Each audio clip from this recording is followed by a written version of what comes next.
I saw a movie called American Hot Wax, and it told the story of DJ Alan Freed, who coined the term rock and roll, and who was the first person to play R&B and rock and roll on a major commercial radio station. And watching the movie when I was 8, sitting in a theater watching real live performances from Chuck Berry and Jerry Lee Lewis. And these people, to me, were like it was like watching Star Wars to some people. It was like, I don't know who these strange creatures are, but I want to be a part of it. I have no musical talent whatsoever, so I better figure out something.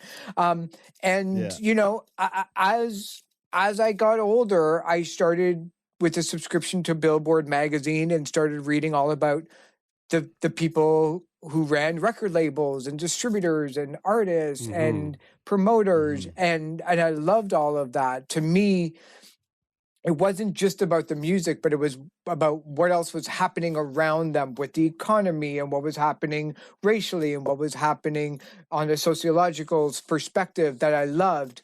And I started a record label when I graduated from university, and that turned into a booking agency as well, and then a public relations company. And that was back in 1995, and I've been doing it ever since. So if my math is correct, I've been doing it now for 4 years. No, I'm only kidding.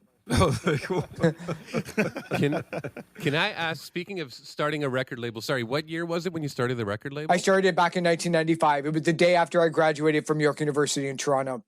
Right. So 95. So when I graduated from college, a lot of my peers were starting record labels, and I'm sure that was very different from what it was like to start a record label back when there were records more prevalent. And how would you describe the differences between running a record label in the 90s and running, if you could call it a record label, music distribution, or however that works today? What are the differences? Well, when you and your friend were starting a record label, you know, it was around 1932. So, no, you're not that old, are you? No. So I just watched them do it. Yeah, right.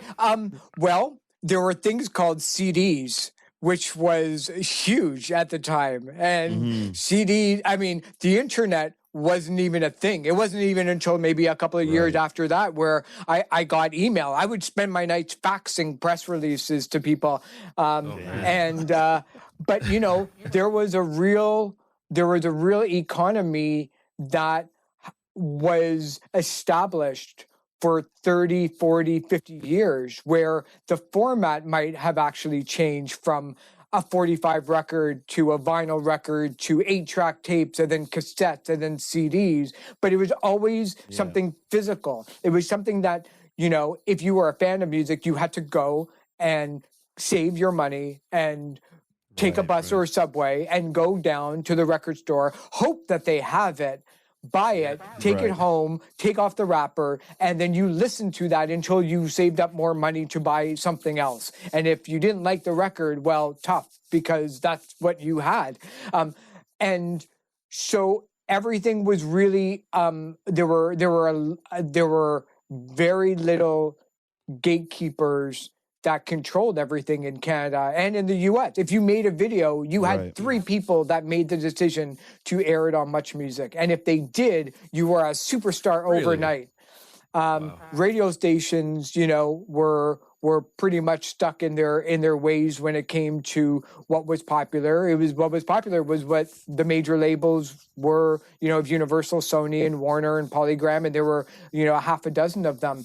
That was their priority. There were no other ways to prove anything that you were a success, to get on the radio, to get in the media, than your sales. That was it. There was no streams, there was no download, there was no MP3s. So the actual method of proving that you were worthy of taking the next step were few and far between.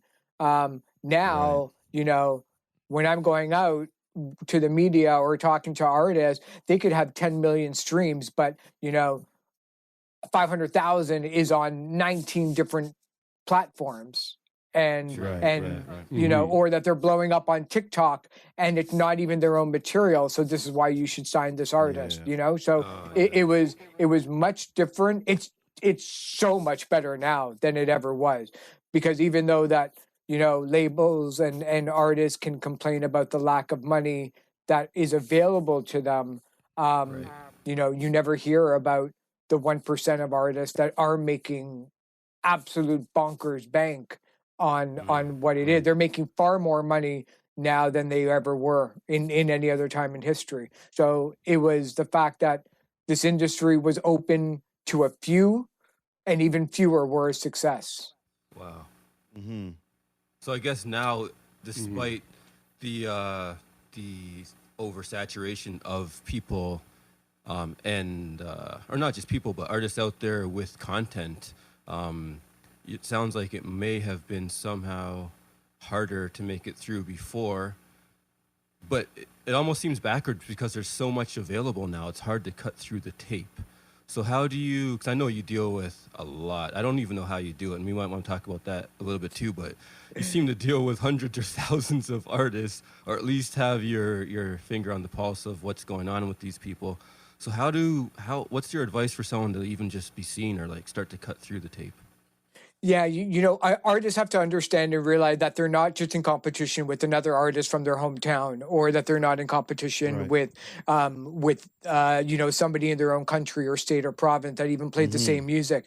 Your competition is Public Enemy and Marvin Gaye and Bruce Springsteen and the Stones and the Beatles and Frank Sinatra and everybody else that is available on Spotify or iTunes, and that's 55 to 60 million songs that are available.